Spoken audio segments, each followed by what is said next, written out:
Howdy, everybody. Me, Bob Harris, footballdiehards.com. We're getting ready to take your questions and chat a bit about all things fantasy football or anything else you want. I'm not going to shut you down if you want to talk about my cats or my music. If I can get my screen lined up. All right. Here we are, the final week of exhibition action in progress. We've had games Thursday. We had games Friday. I don't know if we learned a whole lot other than Geno Smith is the starting quarterback for the Seattle Seahawks. Hello, Andrea. Hello, Robert. Hello, Rob. Hello, Remy. So in case you didn't hear, Pete Carroll named Geno Smith the starting quarterback. Basically, Drew Lock kind of fell out of contention.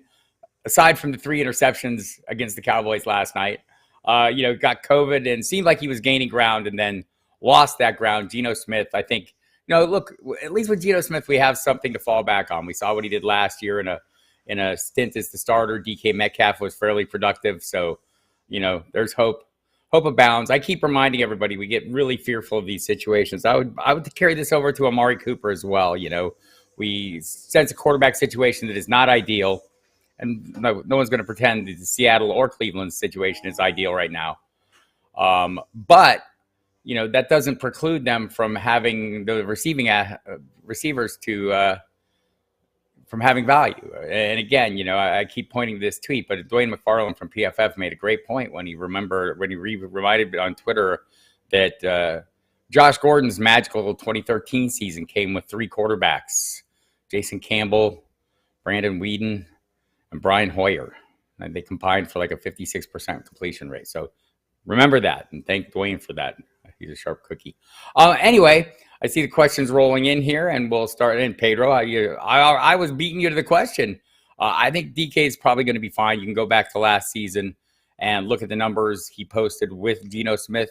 They weren't as consistent as you like, but hell, they weren't that consistent with Russell Wilson. The thing about Russ last year was when they let him cook, he often cooked poorly. I mean, with all due respect, he's a great deep ball passer, but there were games where his turnovers were big factors. Some of that was pass protection. I get it. So, I'm not down on anybody, but just, I think our fear of this quarterback situation has become a little overblown, right? And look, we'll find out. But I think drafting talent in the end, still a good thing. Geno Smith has been serviceable. I don't think he's a high-end play any more than I think Jacoby Brissett is a high-end play, right? But I do think, at some point you chase the value of those players, and I'm starting to get a little more Amari Cooper at this point. So I'll start with the questions before they roll out of my screen. Rob Lenahan wants to know from why I'm higher on Connor than ADP and why I have Swift below ADP. Swift is, a little tougher for me. And I think the reason Swift is a little below his ADP is because I have a little more confidence in Connor and Leonard Fournette than other people do. So that would probably explain some of that. Connor, for me, with a clear path to workload, is a top 10 running back. Why do I say that? Because he was last year without a clear path to workload. In the games he did have a clear path to workload, let's say the games without Chase Edmonds, Mike Clay from ESPN pointed out in his projections this year that 6-game stretch, Connor was running back 2, just behind only Jonathan Taylor in production. Look, 18 touchdowns is a lot. There'll probably be regression. Also, he's very good at the goal line, right? And this is an explosive offense, and he should get opportunities. And when those opportunities come, they're going to him. He's also a capable enough receiver. So for me, Connor, with a clear path to workload, I don't see a reason why he wouldn't duplicate last year's numbers other than injury. And I'm not ranking players as if I think they're going to get hurt, which is why you may ask, I don't have Christian McCaffrey ahead of Jonathan Taylor. And I'm telling you, it's tempting to me to do that. I feel like I'd be doing it just to be edgy. But if you think, and so I think you should think of these things as tiers anyway, Rob. Groups of kind of 12 where, me pretending I can predict with some granularity, 1, 2, 3, 4. We rank linearly, right? But, I'm kind of thinking in tiers as I'm ranking. Who's in my top 12? Who's in my RB2s? Who's in the next group of 12? Generally speaking. So, within those ranges, if I hit those ranges right, I'm pretty comfortable with whatever you like within those ranges. I think is kind of up to you. And so maybe at some point we'll go to more of a tier-based, presentation.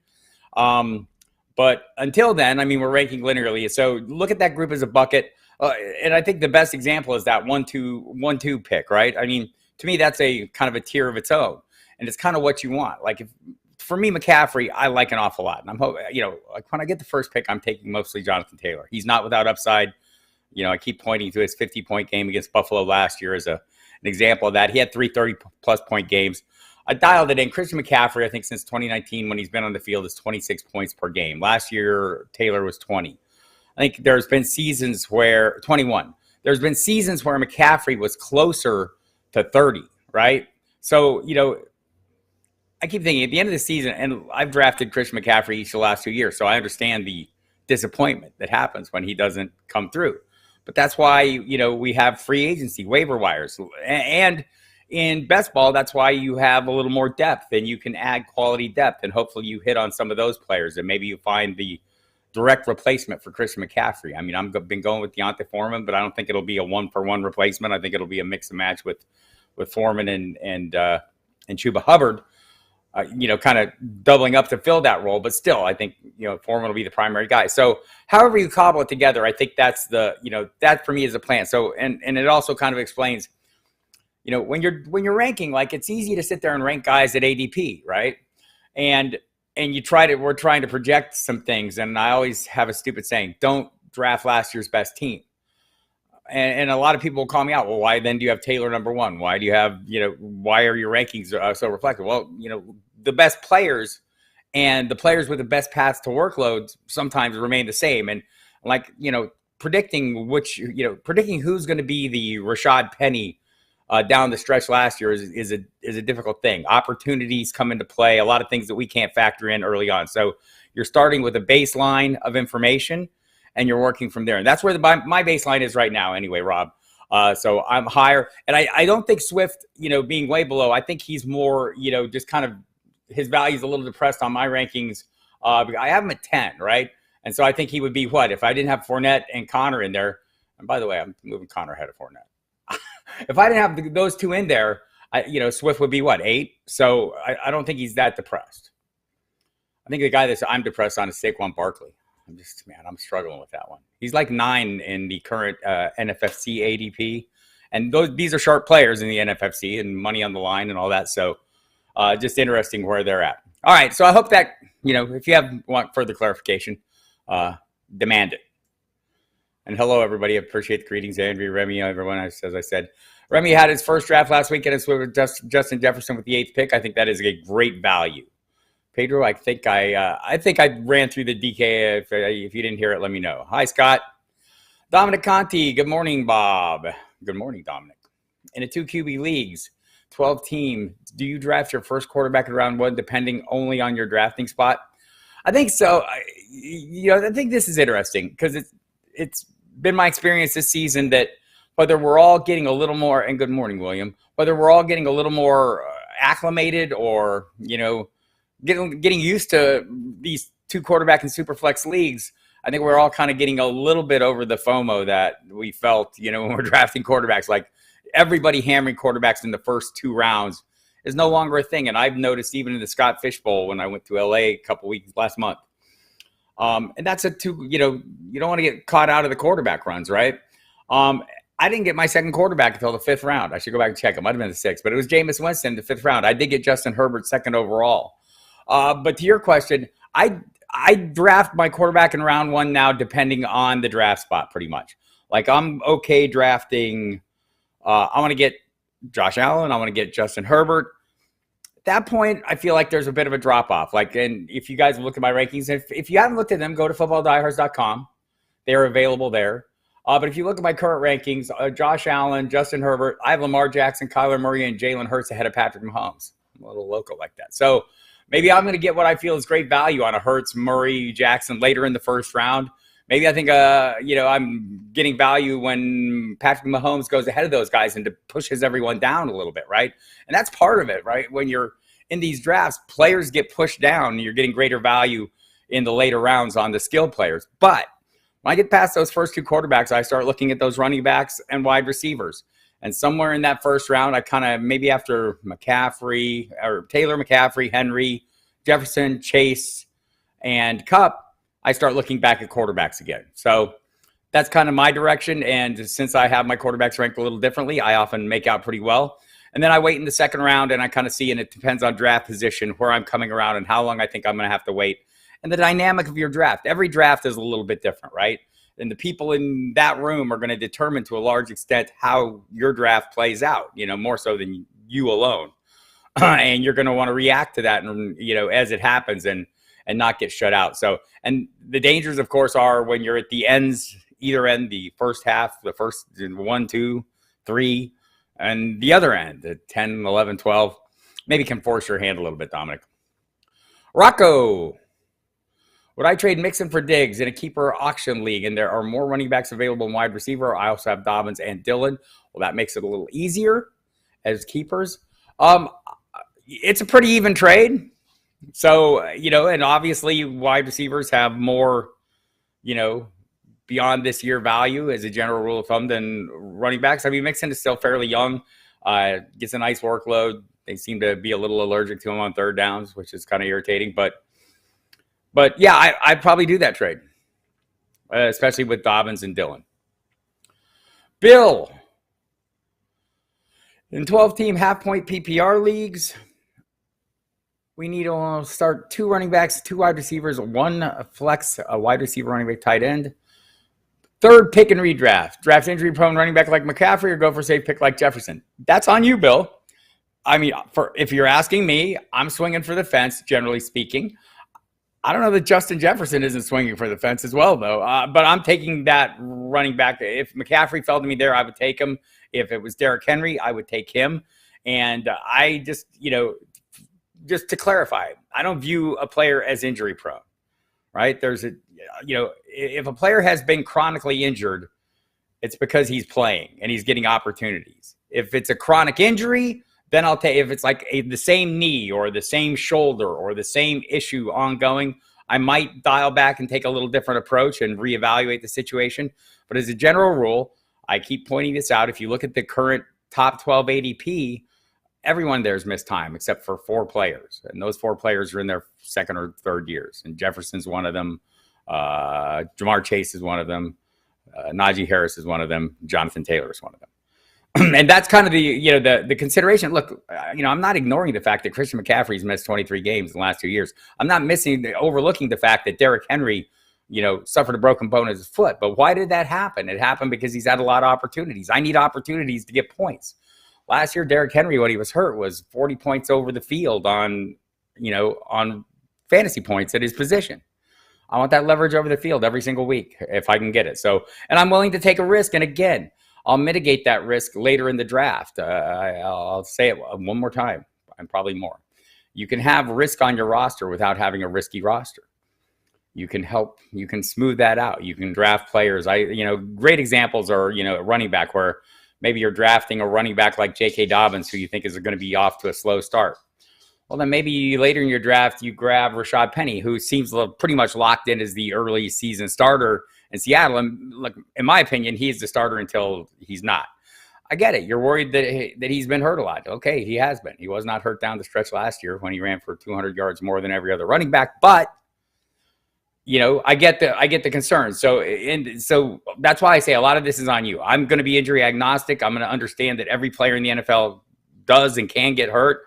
Some of them get hurt more than others. A lot of times that's because of their usage. They're getting more opportunities.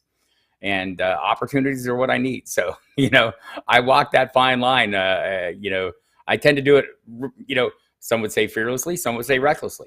If you think it's more of the reckless version, then Jefferson is safe. Just remember, wide receivers get hurt. Anyone can get hurt. And football is a rough physical game.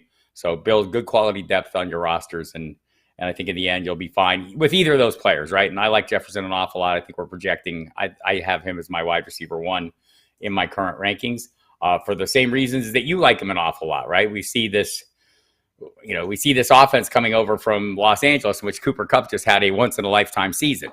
That's also why Cooper Kupp is not my wide receiver 1, what I said earlier about not drafting last year's best team. Well, Cooper Kupp's still one of last year's best players. You're going to draft him. He's a first-round pick.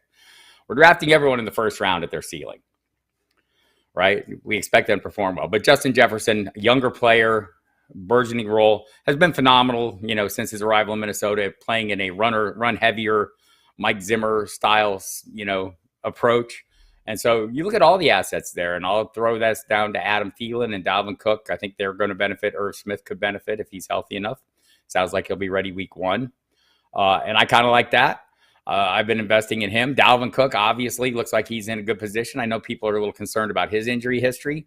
Some of his issues have been a little more chronic. The shoulder has been multiple times, but still not enough to scare me away. And again, you mitigate that risk. So there you have it. I mean, I would not talk anyone out of picking Justin Jefferson. I'm not going to talk anyone out of picking anyone in the first round that they like, right? Again, you're picking the ceiling, and some of this is about you, right? So your level of risk tolerance. Mine is super high. I've been doing this 30 years. I have been disappointed so many times by players I never expected to be disappointed by, and also by players I kind of expected to get disappointed by, that I know it's just going to happen, and I try to factor and work around it. Scott Kobe, what do I think about the Buffalo situation in terms of wide receivers after Gabriel Davis and Diggs? It looks like Isaiah McKenzie has locked himself into that slot role. Jamison Crowder, sounds like, reading the latest on ESPN, is going to make the roster. He's been beat up. He's a very good player. Maybe he can, work his way into a role. McKenzie's had a phenomenal camp. Beyond that, I mean, Dawson Knox, what you're getting in him. I don't know if there's anyone I'm counting on beyond the, those top 3 or 4. I mean, I quit drafting, as soon as McKenzie kind of got his run, I kind of quit drafting shares of Crowder. Crowder's a player I've always liked. And I think, look, he can be very good. That Cole Beasley role was very, very robust, right? And so we're all hoping that slot role remains the same. Beyond that, though, I mean, like Khalil Shakir has had some moments, and maybe he's after Crowder, and but I'm not going down to the 5th. Marquez Stevenson, Isaiah Hodgins, Tanner Gentry, all those guys, Jake Kumaro. I'm not digging down that deep. So those top 3 to me are the ones that I'm investing in at the right price, and beyond that, I'm leaving everyone alone. I don't have a lot of Dawson Knox this year, Scott. I don't know why. I feel like I've abandoned a guy that I really liked. And one thing to remember about Knox, he's become a great, obviously, red zone target for Josh Allen, who sometimes runs it in the red zone. That's one irritation for me, or one concern for me, is just they have so many mouths to feed there, and look, he maybe benefits from that, but it's been pretty touchdown dependent. And so I've kind of, there's players I like in that same range that I've been drafting ahead of them. Dollar Rhyme. Good morning, Bob. Happy Catterday. The cats will say that back to you. Happy Dollar Rhyme Day. In an auction is Dollar, and I'm not super familiar, but if I end up paying up and getting 4 running backs and a 2 flex that I think are running back 1-2 for a total around 165, is that too much or not enough for scrubs? Is that too much for the stars and not enough for the scrubs? 4 players. So I don't want to pay like more than a quarter for any one player, any one star, if I can help it. That's pretty steep. I'm guessing it's just a $200 limit. If it's $250, I'd probably be okay with that. It's $200, but if you're getting 4 really good running backs, that's not that horrible. It's $40 a piece. I'd probably be looking at I'd probably prefer to go to 140 or 50 anymore. Maybe it gets up to 60 in some of the auctions I've been in, and then taking my chances. And maybe you're just projecting what the cost is going to be, Dollar. So you might find those guys are going cheaper. Also, you're going to find something that I've learned over the course of recent years drafting with some really hardcore auction players is patience is a virtue. They're going to be good players available later. Keep your hammer, hold the hammer, keep some money in reserve for that. Towards the end of the year, auction can be very handy, but always walk away from the table with no money. But that might be a little steep for me, if you ask. Because I don't want, necessarily just all, look, if your total stars and scrubs, okay, I'd like to get some quality depth in there, especially at wide receiver. So there you have it. Yeah, let me know. Just throw in there what your total budget is, just so I can think it through. Treylon Burks has Pedro Resto nervous. It's starting to affect picking Derrick Henry with the first 5 picks. Defenses might be stacking the line. When have defenses not stacked the line? This team has not been, A.J. Brown was great. Having Julio Jones was great. This team has still been run heavy. Everyone knows what their, the objective is there. I think Robert Woods can be more than serviceable. We've seen Kyle Phillips be impressive, so add a little speed to that. Nick Westbrook-Ikini has also been serviceable at times. I think they have enough receiving talent there to achieve their objectives. By the way, Austin Hooper, a guy that apparently has been developing some chemistry with Ryan Tannehill as well, and that we know that offense will use tight ends. But yeah, I'm not dialing back on, like, again, he had, I want to say 200 and I have to look now. I think he had like 219 carries, I want to say, last year when he was hurt. Let me just verify this because I don't want to look like a schmo.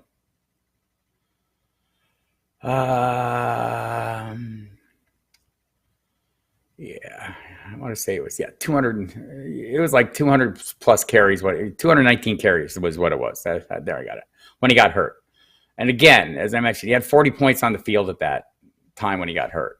I mean, I don't see that changing materially. And the thing that, so I guess the concern is, Pedro, if you're worried about Henry, does he still have the same burst and explosiveness? Because a lot of his value comes from those big long runs where he tears down the field. And by all accounts, I mean, from what I'm hearing and people who've covered this team for a long time, he looks every bit explosive. I just retweeted something by Teron Davenport the other day, just saying, man, that his explosiveness looks like it is fully intact. How far down in round one would you start picking wide receivers? I drafted the 4 spot last night, and running backs were flying off the board. Would you start your draft with a running back? It depends. I mean, like, I like the first 4 or the first 3 to 4. I mean, your mileage may vary, but if I'm drafting, I start thinking about it. I go Taylor, McCaffrey, Henry. My next running backs are Najee Harris, Austin Eckler, Joe Mixon, Dalvin Cook, James Conner, Fournette. So, like, at the Harris point, or maybe after Henry, probably after Henry, I start considering it. And I think it's fair to consider it then. Again, chasing volume, I think Najee Harris is still going to get that. Austin Eckler is still going to get that. Joe Mixon's still going to get that. But I think if you're looking for a little more upside, maybe some of the receivers give that to you. I get it. If you're into Austin Eckler, that's cool as well. I'm slightly concerned about touchdown regression for him. That was a lot of touchdowns last year. It was for Jonathan Taylor too as well, right? I get it. And James Conner. And I'm concerned about all those as well in terms of scoring the touchdowns, but less so in terms of the opportunities. We'll just see. I'm getting decreasingly concerned about Eckler's opportunities because Isaiah Spiller's not yet turning into a thing. None of the other 3 backs have been a thing either. So I'm kind of, I'm not as concerned as I once was about Eckler. I was a little worried early on that maybe he would, look, his stated goal, Eckler's stated desire is not to have the full workload, right? He thinks he's more effective when they dial back on him a little bit. So I don't think they're going to be able to. Mahomes, crazy. No, not crazy, but not uncrazy. Look, Mahomes has mobility. He doesn't use it as like a traditional running quarterback, like some of those, like the 3 that I've moved ahead of him, right? Also, last year was kind of uneven. And part of that unevenness, look, Patrick Mahomes is very good, and he may well end up being quarterback 1 just as easily as he ends up being quarterback 6 or quarterback 12 or whatever he ends up, right? I mean, we don't know that. But last year when the opponents shifted up their coverages and started shutting down the deep game, he was a little uneven. There was more turnovers, and I don't think anyone would argue that it was his best season. And I still think he'll have a very good season, but you've got an entirely new receiving core. Mecole Hardman and Travis Kelce notwithstanding. I mean, the wideouts are all new. So, I mean, is there reasons to think that he might have trouble? And almost as much, I see your next comment, Hurts and Murray before Mahomes. So, like, Kyler Murray's been super effective. He doesn't run as much. He's also very mobile, but he has some huge playmaking threats, and it's a super explosive offense. At least it tends to be for the first 2/3 of the season. Jalen Hurts, you could make the argument he is following a trajectory similar to what we've seen from Josh Allen in terms of his development of scoring. If you look at last year, prior to the ankle injury suffered, I want to say in the double-digit weeks, 11, maybe 10, he was right up there. I mean, his rush, the Rich Rebar Konami code applies, right? I mean, and that's the thing. And it applies more, I think, to Lamar Jackson. And look, you maybe want to throw Trey Lance in there. I'd like to see a little more. I think we would throw Trey Lance in there if we'd seen a little more of him. But I think that's the thing. More the Konami code plays for me slightly over Mahomes. But it doesn't matter. I'm probably not drafting quarterbacks that early, and I'm not getting them anyway. But if you are, it's something worth considering. Late in the draft, if I have Mitchell and I want to get his handcuff, would you draft Wilson or Davis Pierce or just not worry about it?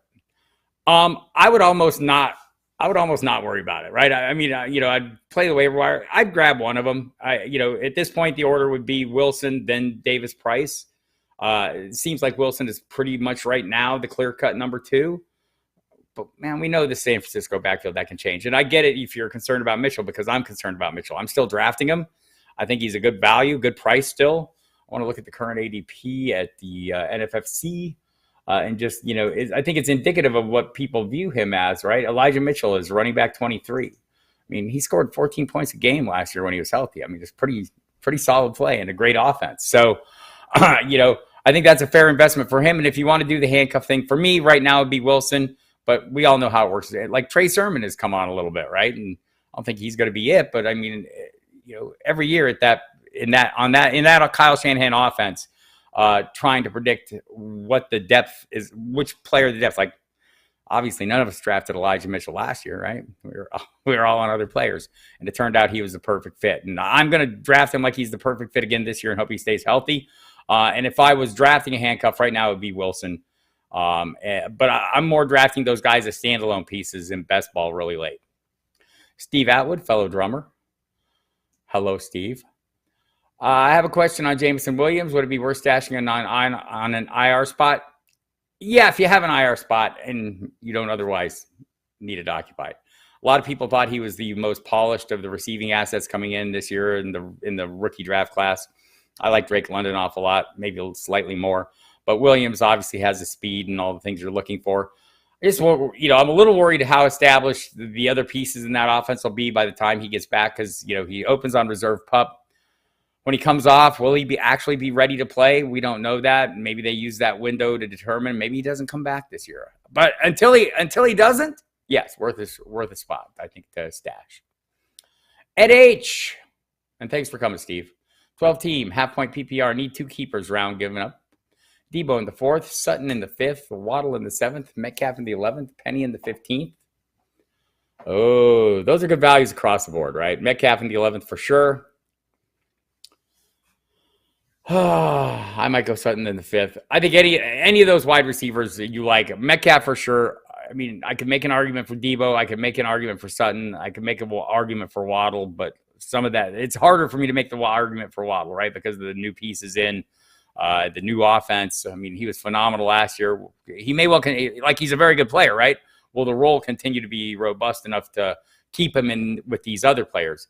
I think Sutton, you're playing a little bit on the hope that he turns into the guy that we've seen in the past with Russell Wilson. The reports out of training camp have been very promising in that regard, suggesting that that Sutton is the guy Wilson looks to when he needs a big play or when he's in trouble or such like as. So, and like Penny is crazy value in the 15th.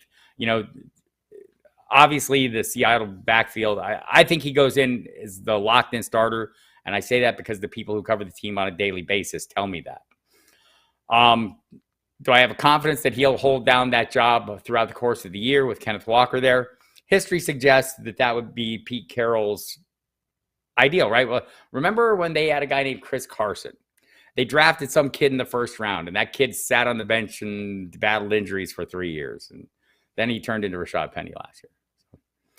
So similar thing with Kenneth Walker. Will he turn into a thing? Maybe. But if Rashad Penny's getting the job done, I think it's worthwhile. So I'd probably be keeping the receiving assets here. Is this keeper just for this year? Is it beyond this year? That might be a little bit of a factor. If it's just this year, I'd probably be more interested in Penny. And then I'd have a tough decision between keeping Metcalf and Penny, 2 guys in the same offense. If it's beyond that, it's a lot easier. Metcalf for sure. I might go Sutton. Wouldn't talk you out of Debo, and probably Waddle would be next in line. Let's see. Juan Mosquera. Thanks for the time. Thank you for coming. I appreciate your time. And I appreciate everyone coming. By the way, if you like what you're seeing here, hit the like button. If you can't stand me, hit the dislike button. If you don't want to miss out in the future, I'll be doing this every Saturday. Now that we're into the season, barring the unforeseen, I'm locked here in the compound. I will not be leaving. I will be putting out content endlessly, and that will include every Saturday here at noon with an Ask Me Anything. I'll be doing my usual injury videos on on the site and here on YouTube on Saturday afternoons after I do this video, the Ask Me Anything video. We are going to have more video content coming this year. We're going to have a show during the week that you're going to love. We're working on that right now, haggling on the details, trying to figure out exactly what we're going to be and what the time is going to be. So a lot going on. But anyhow, so go to footballdiehards.com also and check out all the rankings. Some of your questions could be answered there. Always during the week, my rankings will answer your questions. We do them in real time, just like we're doing them now. As I'm talking, as we're doing this video, as you're asking me questions and I'm thinking about these things, like this is how this works, right? I mean, just some of the questions I'm getting maybe make me question myself, right? Or maybe sometimes they solidify and I harden my argument, and so there's a lot of room for movement right now. So check the website, footballdiehards.com. If you're not a subscriber, use the promo code Diehards when you subscribe. August update draft guide will merge right into the flash update premium service in the season.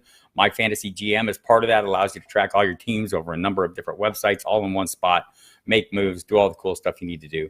And as you're getting ready for your draft, all our rankings are available, as is our configurable cheat sheet, which allows you to plug in your roster requirements and your scoring parameters, all those things, and cranks out a cheat sheet based on your specific needs. So there.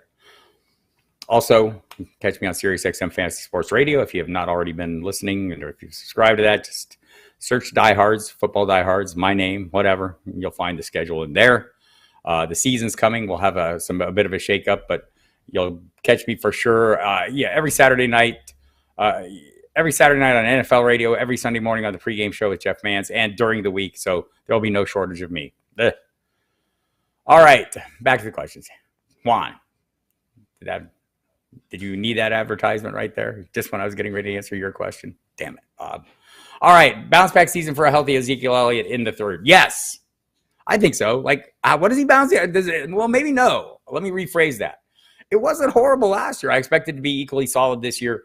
The thing was, he had a partially torn PCL, and yet he still played. I think he was only one of 3 backs in the top 20 to play every damn game.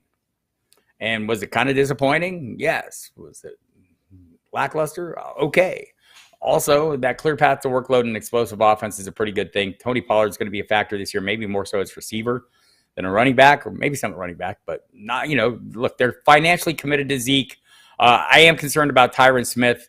If you look at the numbers with versus without Tyron Smith over his time in Dallas, I think the average per carry goes down like a yard when there's no Tyron Smith. So hopefully they get some of that figured out. But yes, I do think Zeke is a pretty good value in the third round. Keeper league question for Kevin Mulder. 10-team, half-point PPR.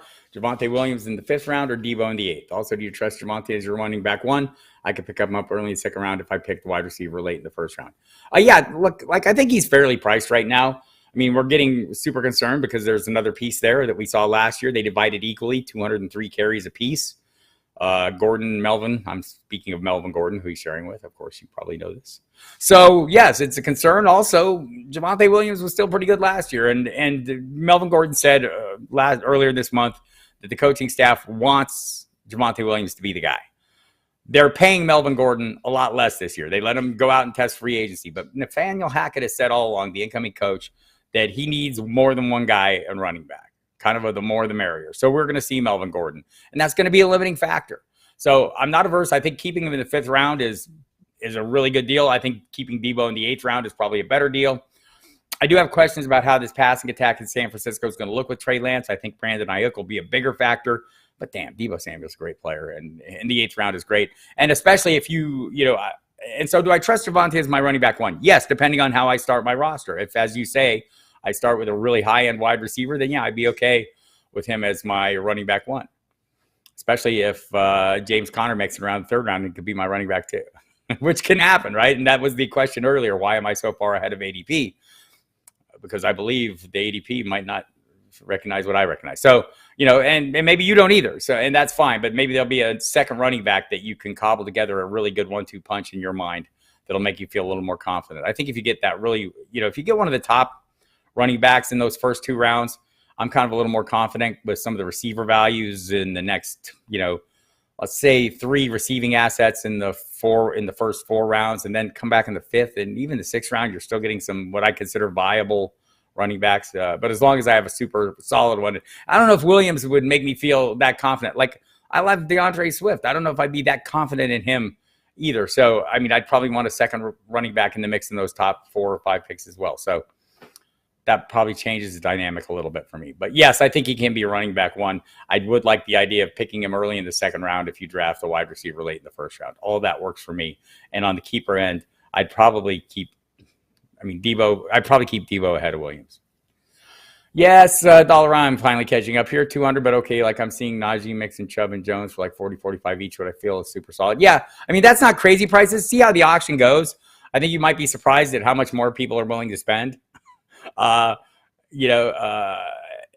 the league mates are a bit crazy, especially like, I think the standard is generally, so I want to think of the Kings Classic. It's a 14-team league. That's the last auction I did. You saw the higher end of running backs. I got Derrick Henry for like $46 and felt like it was a huge bargain.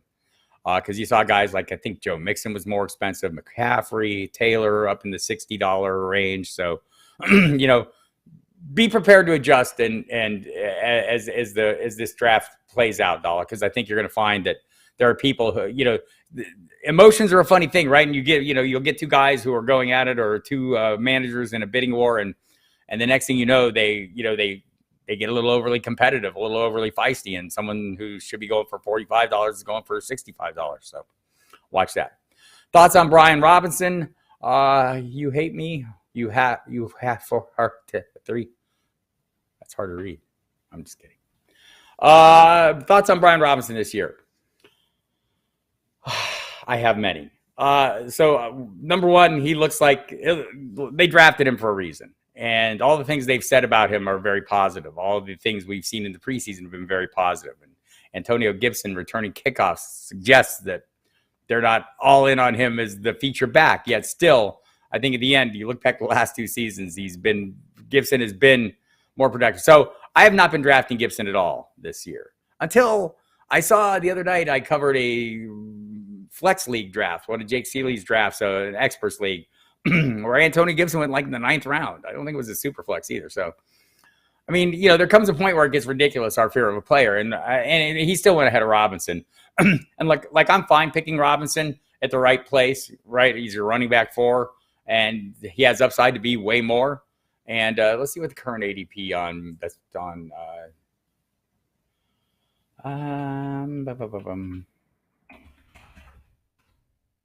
Yeah, he's currently going as running back 54 in the NFFC. He's going after guys like James Robinson, Isaiah Pacheco's going ahead of him. So I don't know. I think you might have, I think both those guys, I think they're probably going in the right place. Tyler Algier's going ahead of him. I think he's going a little high. Khalil Herbert, Michael Carter, James Robinson, Kenneth Gainwell, or Rashad White. Those are some of the players going ahead of him. I think that's really fair value if you can get him at that price. I wouldn't overpay, but he does have that upside. Remember when, shortly after the draft, Ron Rivera started talking about his days in Carolina when he had the Jonathan Stewart, D'Angelo Williams duo, right? Except this isn't a duo, it's a trio. And it complicates matters a little more because J.D. McKissick isn't going away. So I do like Robinson, and I think if you get him as your running back 4, I'd feel pretty comfortable with that. Andrea. Let's see. Quarterback Brady, running backs CMC, Fournette, Dillon, James Robinson, Pittman, Hollywood Brown, Michael Thomas. Ooh, I like that. Jalen Tolbert. Yeah, I like that. Tight end Cole Kmet. I have a bit of a blind spot for Cole Kmet, but every time I have someone on my shows or someone talks about him, I think, damn, why do I have that blind spot? He's going to get his targets, right? I mean, there's no doubt about it. And that offense right now, it's Darnell Mooney and Cole Kmet, are the receiving assets, and we'll see how much they pass the ball. But Kmet got a ton of targets last year, expecting him to improve his touchdown scoring, just like I expect Kyle Pitts to improve his, because why? It was horrible last year. Yeah, that's a great roster. You've done well, Andrea. Impressed. Robert Farron, how does this lineup look at a 1-point PPR, no K kicker defense? Cousins, Eckler, Dobbins, Lamb, Pittman, Robinson, and Hawkinson in the 2 flex spots. Who to start? Miles, Algier, Gage, Scantling, or Tony? You did okay. So I'm going to play the guys I know are playing, and we'll see where Algier is at in all this, and we'll see where Gage's injury is at. Scantling might be one of those plays. Miles Sanders would probably be one of those plays, assuming he's healthy for week 1. You have plenty of options. By the way, I've mentioned on the website is John Law, the scholar, does great work. He already has his week 1 DraftKings sheet of knowledge up on the site. So you can start looking at that. And I know if you're in redraft, how is that helpful? Just, he'll go into some matchups and maybe there'll be something there that is useful to you. If you're playing DFS, get those lineups set. Any thoughts on Zay Jones? Pedro Resto wants to know, and I do.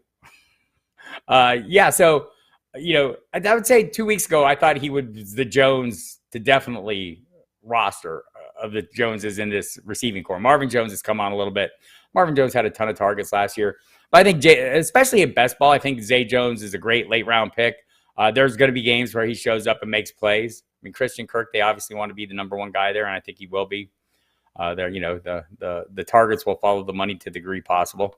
But Zay Jones is not going to vanish and disappear. And, so yes, he's a late-round pick, and I do find him interesting. We're working with Lawrence. I expect this offense to be better. Just with an adult coaching staff, right? I mean, these are the guys that are running the Senate.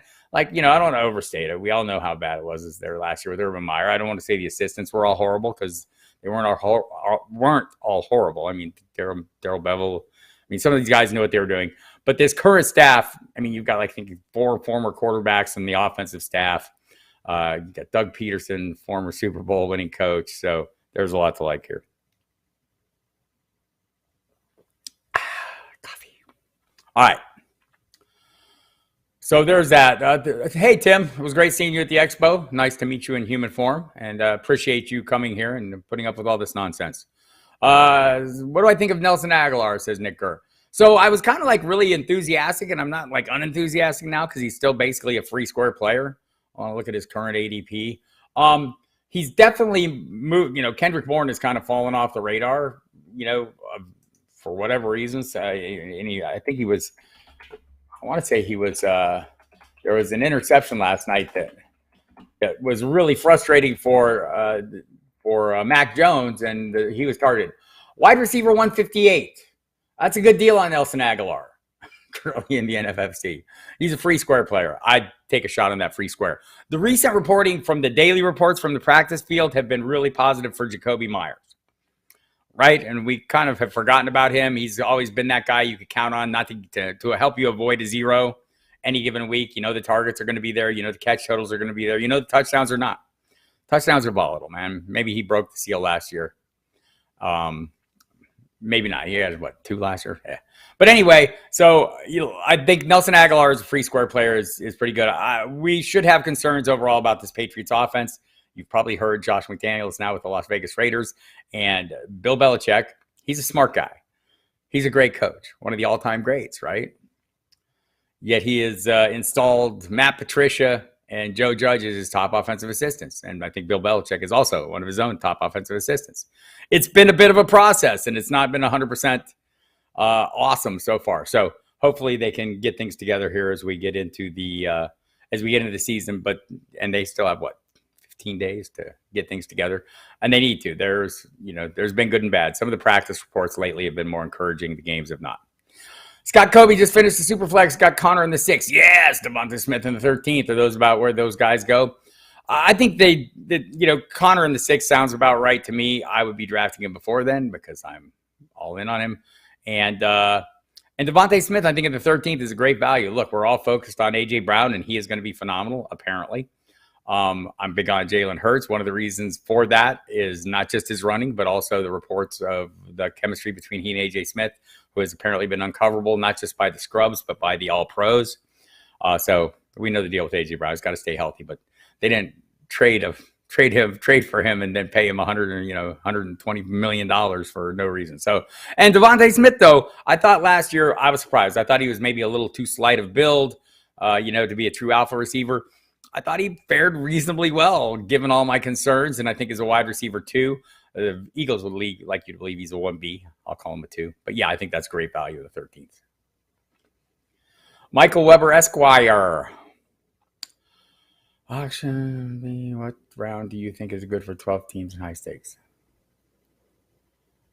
I don't know. I may have. I'm not picking up on that, Michael. Retype it and help me out. What am I missing here? What round do you think is good for 12 teams? I don't know what that is. Sorry. I'm probably just like caught in the moment and can't figure it out. It's probably something really easy and simple. So help me out with that. $6 per month for a Sirius XM is totally worth it. You get $6, I pay more. Damn it. I think mine is like $12 a month or $15 for the account I pay for. Larry Blake, how productive do I expect Raheem Mostert to be this year? I expect him to be super productive when given opportunities, right? Because we've seen him before. He's really good in this offense, a great fit for this scheme. We know the issues staying healthy has been a problem for him. Chase Edmonds is sounding like he's got everything on point and has looked really good. So I don't want to be dismissive of him, but probably of the running backs that I'm drafting outside my top three running backs is my running back 4, sometimes running back 5. I probably don't have more shares of anyone than Raheem Mostert at this point. For all those reasons, right? I'm trying to look at his current ADP and just... running back 57. He's going after Tyrion Davis-Price. He's going after Zamir White, Brian Robinson, Isaiah Pacheco, Jamal Williams, J.D. McKissick, Ronald Jones, who may not even have a job here in another 4 days. Khalil Herbert, Michael Carter, the current Jets running back 1. James Robinson, Kenneth Gainwell, Rashad White going as running back 44. Which, look, I don't think that's out of line. I mean, I think he's going to be a good running back 2 behind Leonard Fournette. If something happens, there'll be a huge path to workload. But I think Raheem Mostert down there is a really good value for me. And by the way, how productive do I think he'll be? I probably didn't actually answer the question. I just said I like the price. I want to say, barring no injuries, let's say everyone stays healthy, I think we're looking maybe 120 to 150 carries.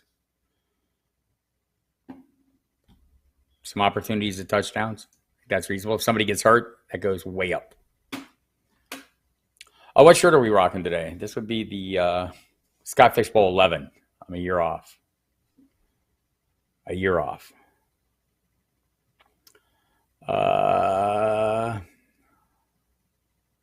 Yes, Robert, thank you for looking at it. I'll get to that here.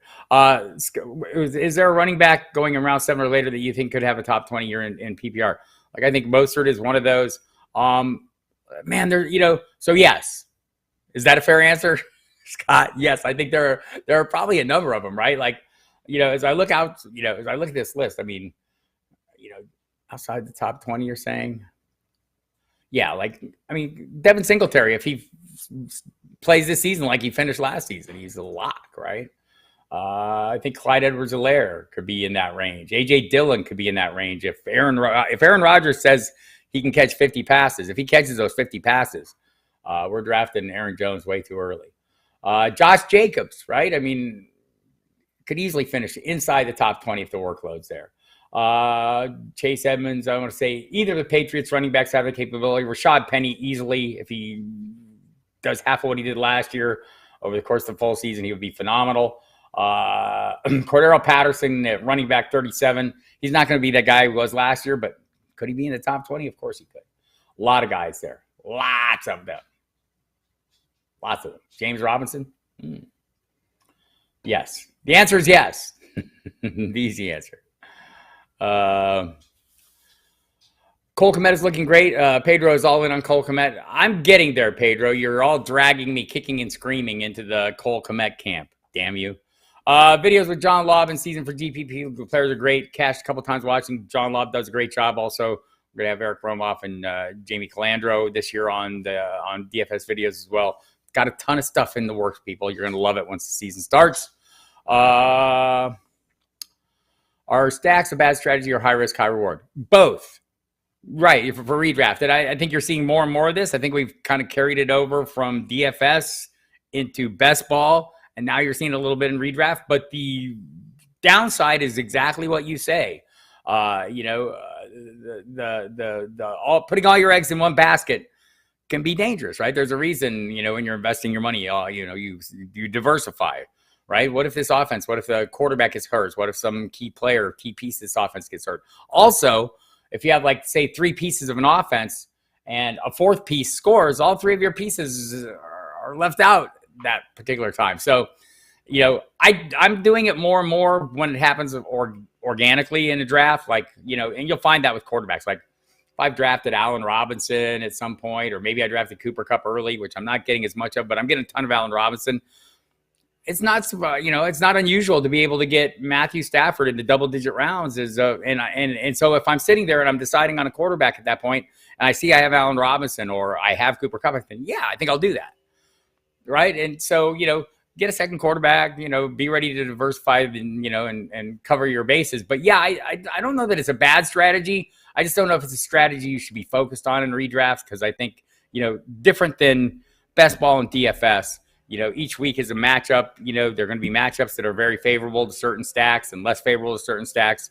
And the big concern, though, is the thing that I mentioned, and my co-host on Sirius is fearful of, and not wrongly so, of that all the eggs in one basket. What if somebody drops the basket? Or what if another egg in the basket is the egg that's you should have been eating that week? So there you have it. Pedro Resto, has Darnell Mooney dropped in your wide receiver rankings? I'm thinking he's a high-end 3rd wide receiver. He has not dropped in my rankings. I think I have him as a wide receiver 2. I think that's pretty reasonably fair, right? Yeah, I'm right there at the tail end, and I'm, and I might be a little lower on him than I probably should be.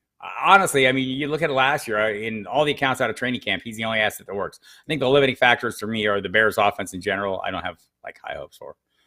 So, but yeah, a high-end 3rd wide receiver, I think is the exact right spot, if you can get him there. Seeing Sutton go in the 3rd round of 12-team mocks too aggressive? I don't think so. I mean, I don't think it's overly aggressive. Look at the current NFFC.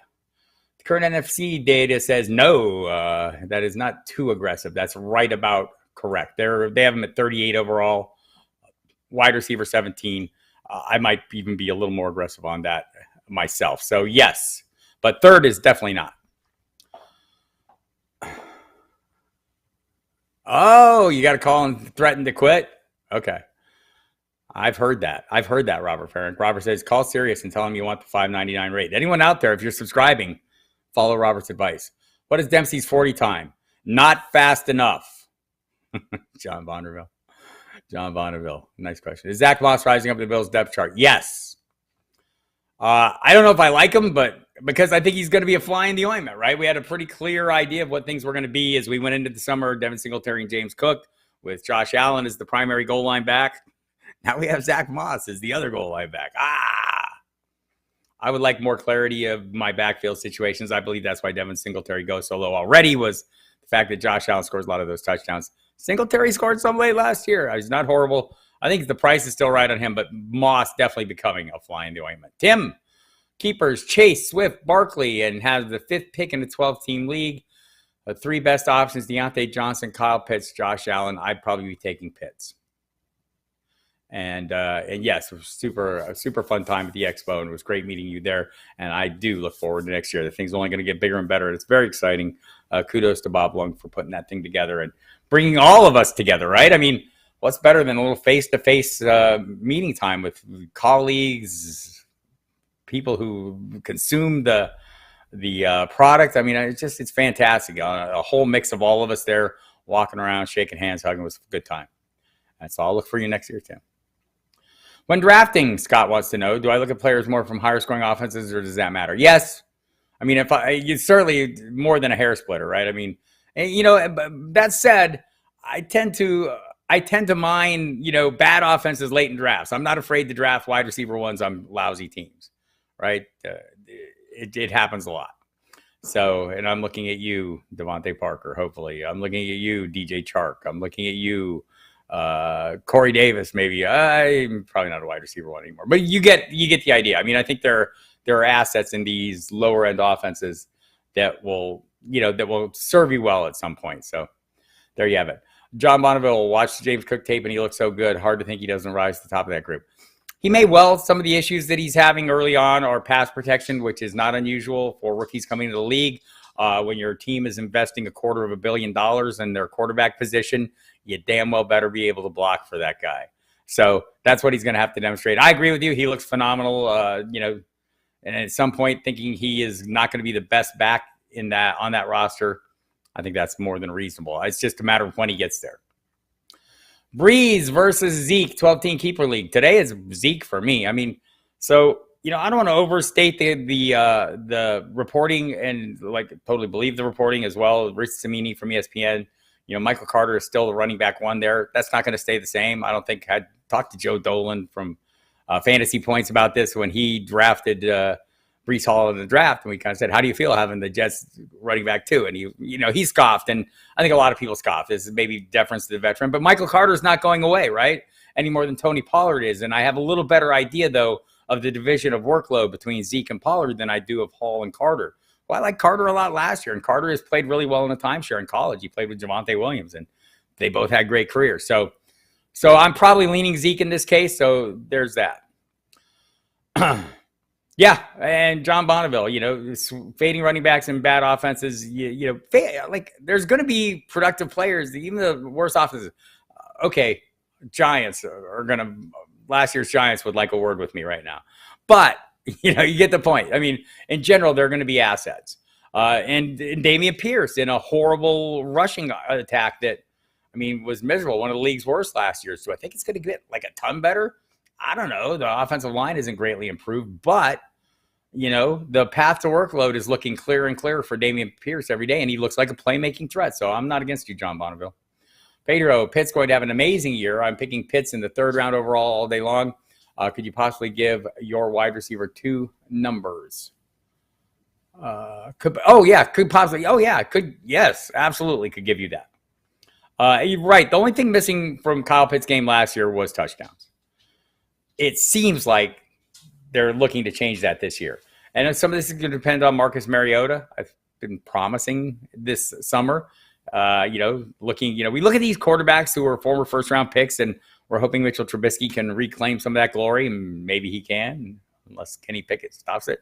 I think Pickett has a better chance of stopping Trubisky from reaching that goal than Desmond Ridder does of stopping Mariota, who's very athletic and a very good player, and is, everyone knows, you've heard this over and over,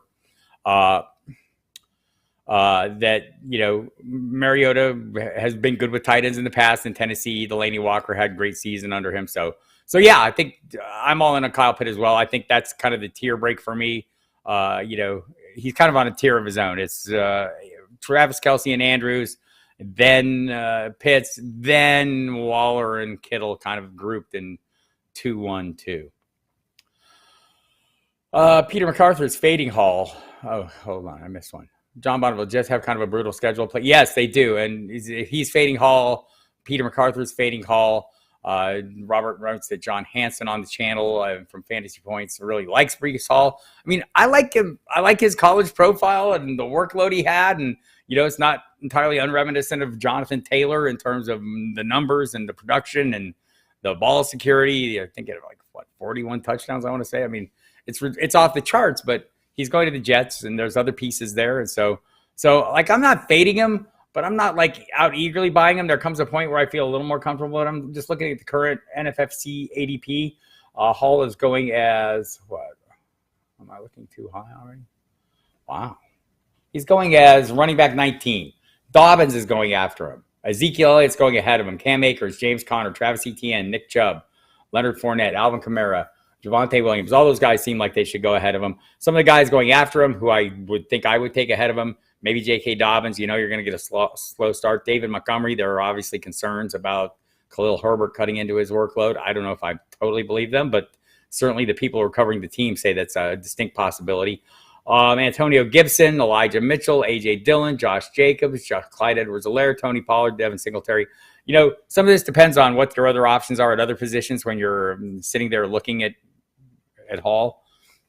But yeah, I'm not totally in love with it just yet. And the offensive line continues to be an issue for the Jets. So injuries are a problem. Paul DeSantis, I picked 10th and think Swift over Mixon. Look, if that's what you think, that is perfectly reasonable. Swift, for me, a little boom bust last year, but what do I like? The booms. Looks phenomenal. He had a couple 130-plus yard rushing games. The offensive line is phenomenal. It was not together all season long last year. The top 5 never played a single game together. I think they had 12 different combinations. That line is going to get better. So, yeah, if you like that, and Swift gives you a little more receiving equity for sure. So, should one of the wide receivers not fall? So that's my thoughts on that. I prefer Mixon. Wouldn't, in by no means, if DeAndre Swift outproduces him, would I be surprised? I've heard on Fantasy Dirt that backs 27 or older don't finish the top 5. That give you pause on a guy older than that age. No. I'm more interested in roles, right? I mean, I'm chasing past the workload. Generally, hey, relax, everybody. Got the dog's excited all of a sudden. I guess it's where you're drafting them. I'm trying to think of running backs that are, that they're well over. Maybe hold on 1 second. Dogs. That's enough. Thank you. All right. Must be almost an hour because the dog thinks it's time to stop. Historically speaking, that tends to be the case, right? But it doesn't mean they don't have value, and it doesn't mean they can't be productive. I'm not drafting running backs older than 27. Just not. With the last pick, who would you pick? Tyler Algier? Is that I take Algier. I think he has a better chance being the running back one. Hey, you've done a fine job. You can stand down. Thank you. Relax. Thank you. All right. With the last pick, okay. So Algier over Moss for me.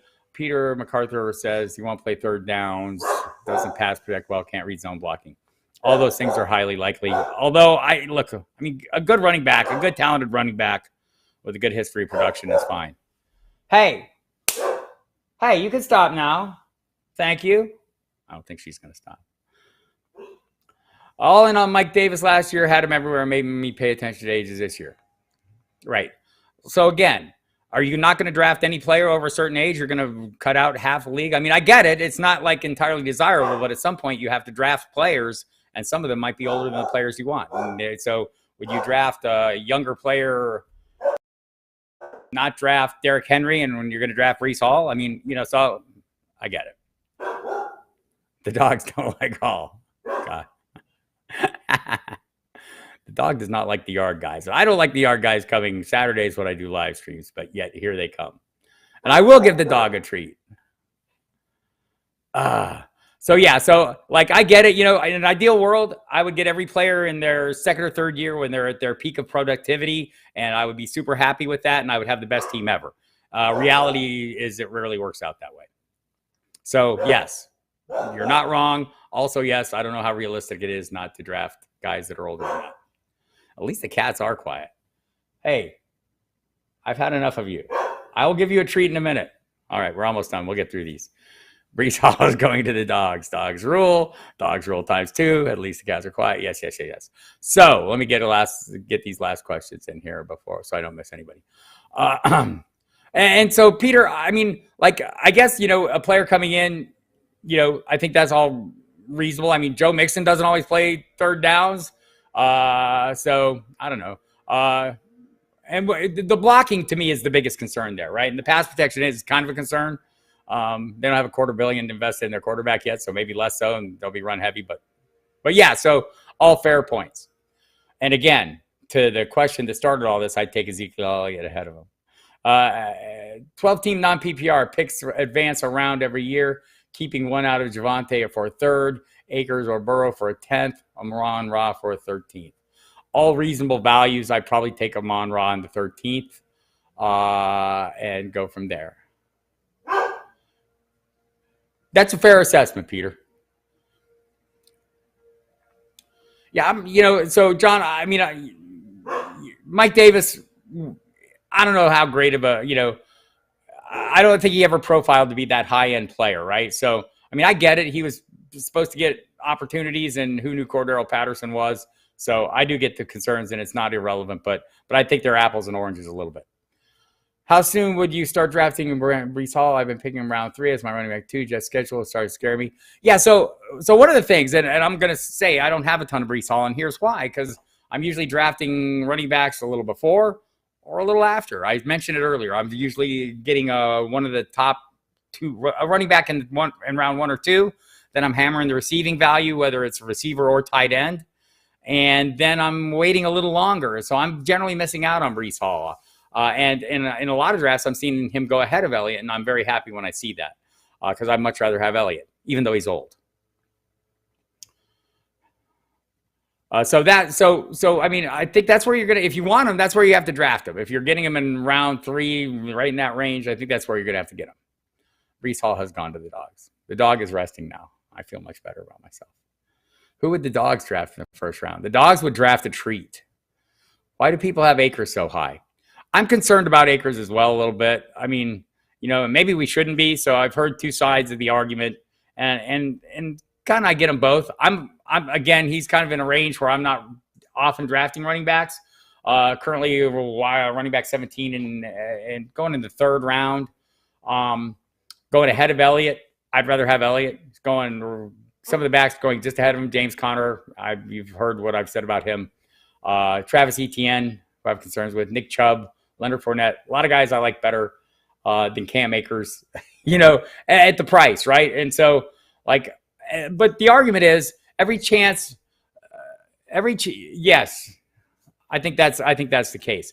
John Bonneville has this about right. So I think what a lot of people who have concerns are worried about is when he came back from the Achilles last year, he got the workload, he didn't get a lot of production. Just like Derrick Henry got the workload when he came back, but didn't get a lot of production. They're coming back from injuries. They've been out a while. It was unusual for a player like Cam Akers. He's had the full year. I know he's a little nicked up. And Darrell Henderson is there. But to John's point, I mean, I thought Henderson was fairly solid, and what history has shown, whatever they're saying right now, like we have 2 starting running backs is the thing that we've heard recently from Sean McVay, right? And Liam Cohen, the offensive coordinator, kind of have hinted at that. But they've never treated anybody like whoever's been the lead back has been the lead back. And John points it out. Henderson was a mid running back too because he was the primary back. When he got beat up, Sony Michel came in and he was the beat up. He was the primary back, right? And so I feel like maybe Akers is getting a little bit of a downgrade because we're listening to what the coaches are saying and not paying attention to what they tend to do. So there's that. Akers has fallen like precipitously. When the first best balls I started doing, he's going right in the middle of the first round. I mean, people were going nuts over him. And I wouldn't like him that high. Like, I don't think this is a bad price for him. I'm just not drafting running backs generally in that point. If I was, again, I would prefer Zeke a little bit over him. I would probably... There's nothing I can do about this, people. I apologize.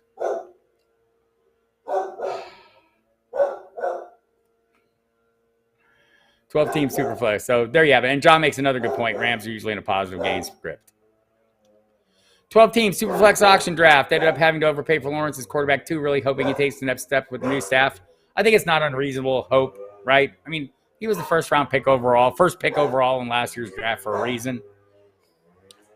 Hey, Tara. Thank you. All right, so questions are running out. The dog is run out of patience. The yard guys are at the door with very loud machines.